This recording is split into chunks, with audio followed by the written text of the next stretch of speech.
we talk about preserving a culture, we often forget to talk about the nuances of who bears the burden of carrying that culture forward. And we should talk about that nuance. Humans in September 2025, I got the opportunity to interact with a lot of members from the Kond tribe communities in Odisha, especially around the Daringbadi region, thanks to a immersive photography tour organized by Gram Vikas. And through that interactions, a common theme I noticed was the pain of the tribal cultures dying out. Now, culture is a complex structure that involves a lot of cultural identifiers, which can be the language, the clothes, the ornaments, art forms like music, songs, etc.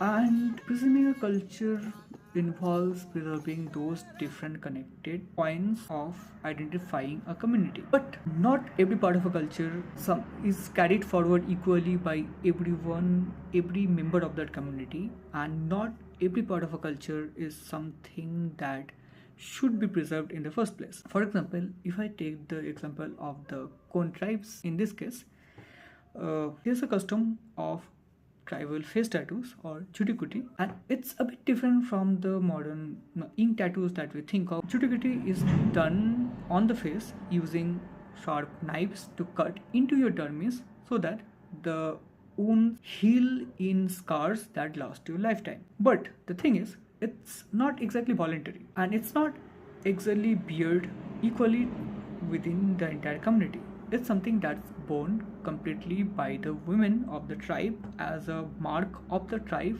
in a form of an ownership and quite painful as you can understand. ମାନେ ଯୋଉ ଜୁଣ୍ଟା ଜୁଣ୍ଟି କଲେ ଆଉ ସେଇଟା ବହୁତ କଷ୍ଟ ଲାଗିଲା ରକ୍ତ ଆଇଲା।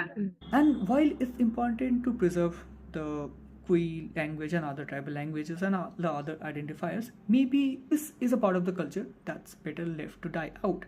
Similarly, how casteism, sati, misogyny, and the long list of other evils that are somehow part of the majoritarian culture in India is better to let die out.